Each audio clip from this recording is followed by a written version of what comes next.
Would you like a tour of the place?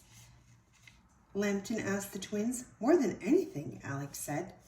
Lambton escorted the twins out of the ballroom and down a hall similar to the one they had first entered the palace through. It, too, was home to several portraits of past rulers and a long red carpet. This palace was built over 500 years ago, Lambton told them as he walked. It's been home to the Charming dynasty since then. This is a portrait of King Chester Charming, Cinderella's late father-in-law. He referred to a large painting of an old bearded man with a crown. He looked exactly like his son, but much older. How many King Charmings have there been? Connor asked. We've lost count, Lambton said. There are these currently. King Chester had 4 sons. There are 3 currently. King Chester had 4 sons, Chance Charming, Chase Charming, Chandler Charming, and Charlie Charming. Each of the Charming brothers had his own portrait on the wall. King Chance Charming is the oldest and is married to Queen Cinderella, Lambton said, and gestured to the portrait of the man they had just seen in the ballroom. King Chase Charming is the second oldest and is married to Queen Sleeping Beauty, Lambton continued. Chase looked exactly like his brother, except he was a bit taller and wore a goatee. King Chandler Charming is the third oldest and is married to Queen Snow White, Lambton said. Chandler looked like his brothers, but had the longest hair of all of them. The last portrait in the hallway caught the twins' eye the most. It was hung slightly away from the rest and depicted the youngest of the Charming brothers. He was young and had a big smile. A single candle was lit beside the portrait. It appeared to be a memorial of sorts. Who is that? Connor asked Lambton. Lambton's happy expression faded away.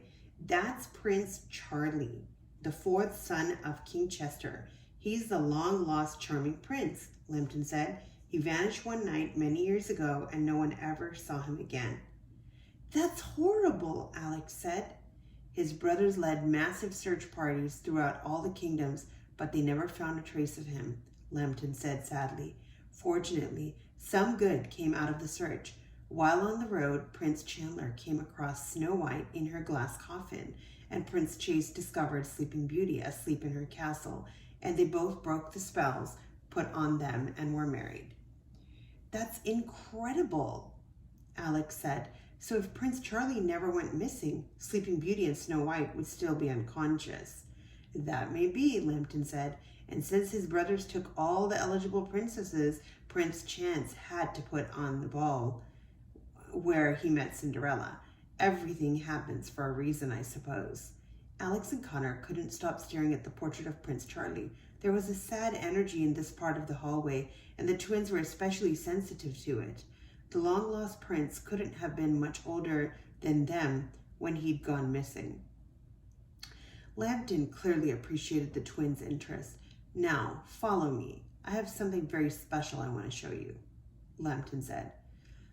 Lambton led the twins down another hallway that led deeper into the palace. This part of the palace was completely vacant, and it made the twins more and more nervous as they walked. They had no idea where Lambton was taking them, and they were too timid to ask. They rounded a corner at the end of another long hall, and there was a pair of black double doors. There were 2 guards on either side of the doors and a large stone arch above them with a sign that read, Queen Cinderella's Royal Room of Display. Alex and Connor looked at each other with light in their eyes. They had made it. Hello, sir, Lambton, one of the guards said. Good evening, Lambton said. He pushed open the doors and the twins followed him inside. They set their bags down and looked around the room. The display room was a wide chamber with white pillars and a sky blue tiled floor. The ceiling was domed and covered in golden stars. The room was illuminated by moonlight coming from a large window in the back and then reflected throughout by a series of hanging mirrors. Several objects were on display and placed on the top of short pillars and surrounded by thick glass cases. Brooms, buckets, and old raggedy dresses were all put on show. A family of mice lived in the glass case in a miniature replica of the palace. In the very center of the room were Cinderella's glass slippers. They were beautiful and petite, made from pure crystal glass and decorated with diamonds. The twins could feel their hearts sink into the pits of their stomachs as soon as they saw them. They were so close. "Those are so beautiful," Alex said. The slippers had put her in a trance.